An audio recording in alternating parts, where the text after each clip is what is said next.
Robson Memorial Trophy. Now they're racing, and we'll watch the cruise first of all from a reverse angle, and then we'll cut and you'll see them from the other side with Kingston Station 1 at the moment on the right-hand side. They will be on the left as we take over the radio commentary from Laurie Steptoe. Then alongside them in station number 3, Sydney Grammar, swinging very well indeed. A lot of water being thrown up in the Sydney Grammar boat in the stern end, but they're settling down now. Across the river in the middle of the course, St. Ignatius again away to a strong start. Scots College alongside of them, bright and strong in the water. The somewhat favoured Shore School also stroking very well. They've settled down and they're into their racing with them. St. Joseph's powerfully alongside of them in 7. And on the far side, the Western Bank in 8, dropping back slightly at this point is Sydney High School. We'll concentrate on the cruise in stations 5, 6 and 7 because there we see at the moment brightness developing. Shore School in station number 6. A very, very good racing with them from that crew, and they're settling down very nicely indeed. The stroke alongside of them in the St. Joseph's boat had a look across, but Shaw has a narrow lead at this point. I'm sorry, St. Joseph's, just as I said that, St. Joseph's had been making a move, and just as Scots College boat came, dropped back a little bit, and out of my vision I was able to see that St. Joseph's had a narrow lead over Shore School. But it's still those two boats, as we concentrate them on them, they're swinging very well indeed. Maybe the smoother stroking of, if I can put it this way, of Shore School. A little bit of water being thrown up in the St. Joseph's boat, but they're settling down nicely, and those two crews are in good racing with them at this stage. Coming back towards the eastern side in station number 5, Scott hanging on there, although dropping back slightly. It still would be very little between Shore and St. Joseph's. Third in the race would be Scott. And then we come back to the crew in station number 2. Newington in station number 2, rowing quite strongly indeed. They have a good swing and good coverage of the blades, reasonable run between strokes, and they would be in 4th position. In station number 3 would be St. Ignatius, and they would be in 5th position. And then trailing back in stations 2 and 1, 3 and 1 would be Sydney Grammar and King's School, and on the far side, the Western Bank, Sydney Boys High School, right back, many lengths astern of the leaders. Back to the crews in stations 6 and 7, and Shore School still, I think, slightly better and brighter and stronger in the water.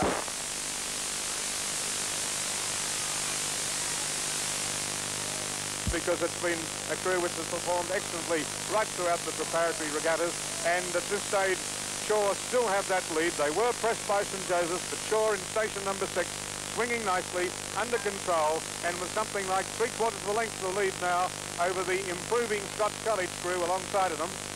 Whilst alongside of them on the western side, St. Joseph starting to trail back slightly as we look at the crews to St. Ignatius College. Not quite as bright and as crisp in the water in station number 4, and they too are starting to drop back. It's been a great race so far. It looks as though the tactics have been dictated by Shore. They were challenged reasonably early by St. Joseph's, and as I look now, St. Joseph's in that station number 7 seem to be tiring, and they certainly are dropping further back, and it would still be Shore School in the lead. By then, something a half a length to the improving Scots College crew alongside of them in station number 5. I mentioned earlier what a Donnybrook they were having there in the centre of the river, and Scots are hanging on very grimly indeed to Shore, but Shore still clear by at least a half a boat's length from Scots.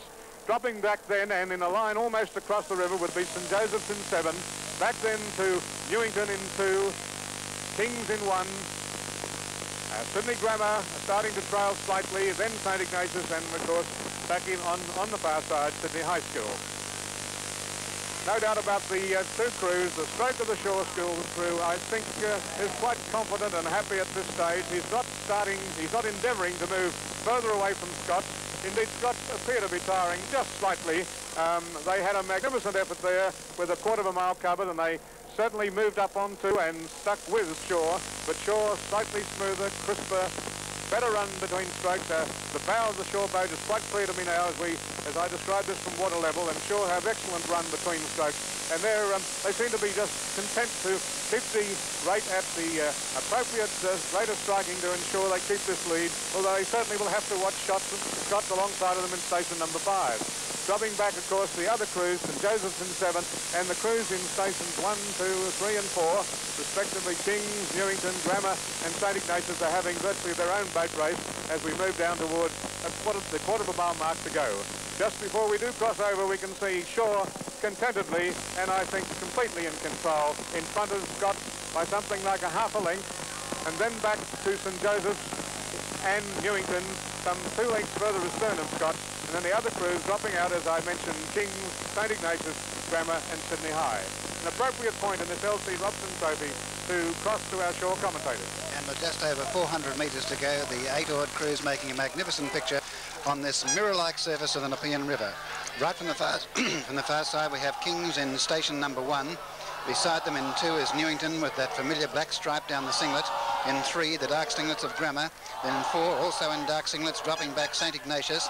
In 5, Scots. Beside them in the white singlets, Shaw, who've been in front for the greater part of this race. And the 2 crews on this side of the river are St. Joseph's and right back to Sydney High. I don't think we can see them at the moment. They're right back there somewhere, and we can just see them in station 8. But the crew in front, Shaw, in station 6. What a great crew this is from Shaw, because last week they were 3rd in the State Youth 8s of New South Wales behind their first 8, and also Newington College's first 8. Shaw in this race, they started out about 36, led by Joey's early, but as the race continues on, they've held their rating at 36. They're now down to 34, the Shaw crew, and they appear as though they're in control of this race. Getting down towards the 600-metre mark now, it's Shaw leading from St. Joseph's College, and then behind, or I should say from the Scots College, then St. Joseph's College, then in behind them comes St. Ignatius College, Newington College, the King's School, and also Sydney Grammar School. At this stage, as we get down to about 300 metres to go now, it's the Shaw crew clearing right out. They've gone out to a good length and 3/4 margin it is over the Scots College, and then in 3rd place we have St. Joseph's College, then we have the St. Ignatius College, behind them comes Newington, the King's School, Sydney Grammar School, and then Sydney High School. Well, this crew from Shaw, a good combination, very good blade work, much power in the water, a combination that's well together with its supreme leg drive, good body work, and they've gone out now to a 1 3/4 lengths advantage it is over the Scots College, holding on very well, and then in 3rd place now, a good race developing between the King's School on the Emu Plains side, St. Ignatius in the centre, and St. Joseph's College on the Emu Plains side. But with about 100 metres to go, it's Shaw in front. And their lead is about 1 1/4 lengths over Scots in station 5, and further across to King's in station 1. They race for 3rd place with King's, Newington, also St. Ignatius and St. Joseph's. But Shaw, with about 3 or 4 strokes to go, they're rowing perfectly. A very good exhibition by this crew. They're going to win comfortably, and it's Shaw first. There's the gun, Shaw first from Scott 2nd, and 3rd placing right over on the far side to the King's School. Coming through in 4th place will be St. Ignatius, and a very good race for 5th between Newington and St. Joseph's, perhaps St. Joseph's just ahead of Newington, then Sydney Grammar, and right back about 7 or 8 lengths behind the field will be Sydney High School in last place, but that has been the easiest win of the day, Shaw in station 6. It was a great win. They had to win Shaw. They were outstanding right throughout the season, and the Shaw crew have shown that in the race today. Incidentally, that race was for the LC Robson Memorial Trophy, which was presented by Shaw School and has been raced for since 1968, and Shaw are winning that for the first time today. Sydney High School just coming in over the line now, quite some distance back behind Shaw. The Shaw crew started off at a rating of about 36. They were led early by St. Joseph's College, but they gathered them in after about the first 1/3 of a mile, and then from then on it was Shaw's race all the way. Great credit to the Scots College, though, because Scots College fought on very well and were only about 1 1/4 lengths behind Shaw. The Scots College averaging 77 kilograms and coached by the Reverend Tom Jennings. But Shaw must be very confident now for the first 8s.